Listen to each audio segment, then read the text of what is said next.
A paz do Senhor. Hoje eu vou falar sobre choro espiritual. Eu vou começar lendo Jeremias. Jeremias capítulo 8, verso 21. Estou quebrantado pela ferida da filha do meu povo. Estou de luto. O espanto se apoderou de mim. Capítulo 9, verso 1. Provera Deus a minha cabeça se tornassem águas e os meus olhos em fonte de lágrimas. Então choraria de dia e de noite os mortos da filha do meu povo. Aqui Jeremias está se lamentando porque o povo desviou de Deus, começaram a infidelidade ao Senhor. E o sofrimento veio como consequência. Aqui na minha Bíblia fala de tudo, fala assim: Jeremias se mostra semelhante a Jesus em sua compaixão pelo povo. Lucas 19, 41. Vamos ver lá em Lucas 19, 41. Jesus também chorou pelo povo. Jesus chora à vista de Jerusalém. Quando ia chegando, vem da cidade, chorou e dizia: se conheceras por ti mesma, ainda hoje, o que é devido à paz, mas isto está agora oculto aos teus olhos. Quer dizer, Jerusalém não reconheceu o seu tempo de visitação. Não reconheceu Jesus verdadeiro e começou a sofrer também. E Jesus sofreu de saber que isso ia acontecer. Eu estou falando isso porque eu chorei 2 vezes na igreja. Nós os crentes, né? Nós somos casa espiritual, está lá em 1 Pedro capítulo 2, tá? Nós somos edificados casa espiritual e sacerdócio santo. Também diz que nós somos povo adquirido de Deus. Então, nós estamos sentados lá no banco, mas somos o quê? Casa espiritual. Nós somos povo adquirido. Então, a gente está lá e a gente está vendo os púlpitos também. E se alguma coisa errada nos púlpitos acontece, a gente sofre. Os membros da igreja sofrem, os que estão sentados sofrem. Aconteceu isso comigo. Eu não tinha muito tempo de igreja. Eu tinha pouco tempo, então eu não tinha um crescimento espiritual muito grande. Quando foi a primeira vez que o Espírito Santo me tocou, e eu chorei muito na igreja, porque eu vi o evangelho mudado. E existia uma verdadeira pregação da palavra de Deus. Eu estava interessada em aprender. E de um momento para o outro mudaram o pastor, e esse veio com umas novas ideias, veio com um novo paradigma, veio com umas ideias de movimento, de crescimento de igreja, escrito em livros lá dos Estados Unidos. E esse novo modelo, ele era baseado em necessidades que a igreja precisava, não na verdadeira palavra de Deus. Então houve uma transformação. Ele treinou umas pessoas, e no púlpito ele falava: ou mude ou mude-se, para todo mundo. Alguns membros não aceitavam essa mudança, foram contra ele e acabaram saindo. Ele falava assim: quem mudar, o rolo compressor vai passar por cima. Ele falava bem assim. E no lugar da pregação começou um evangelho aguado, né?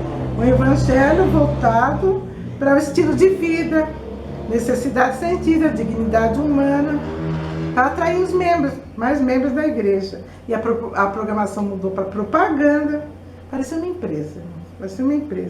Eu não estava entendendo muito, porque para mim era novidade aquilo, eu estava estranhando, né?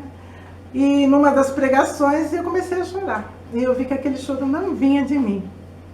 Aquele choro era choro do Espírito, irmãos. Eu chorei a pregação inteirinha.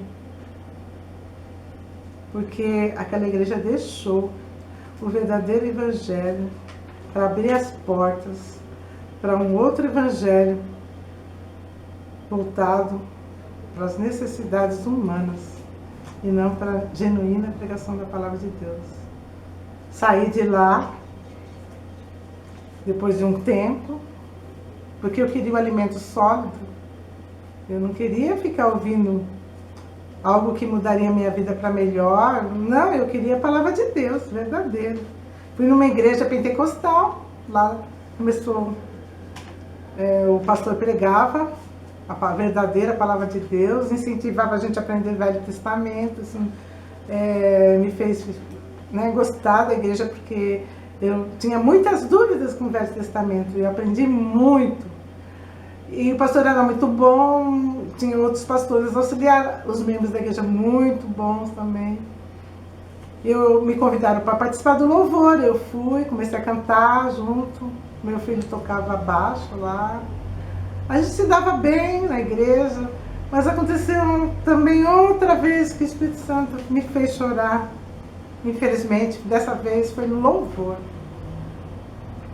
Apareceram 2 membros de outra igreja, da mesma denominação, querendo cantar com a gente. Tudo bem, começaram a cantar. O problema é que um dos membros,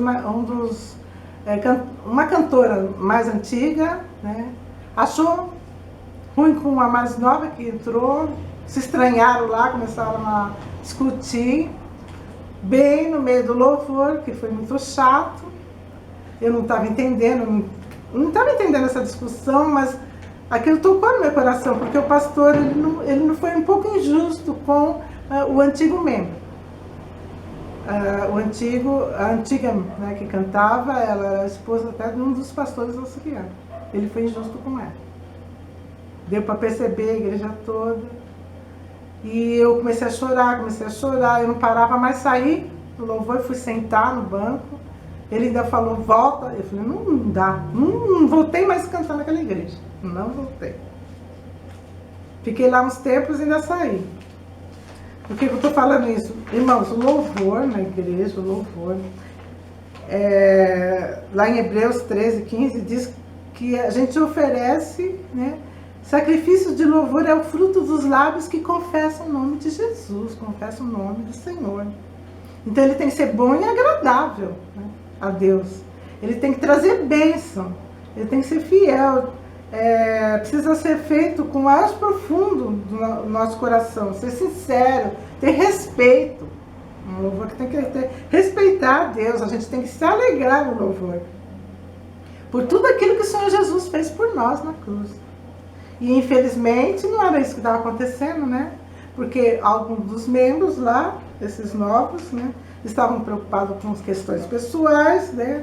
E estava violando a verdadeira adoração. E isso não estava agradando o Espírito, tanto é que me fez mal.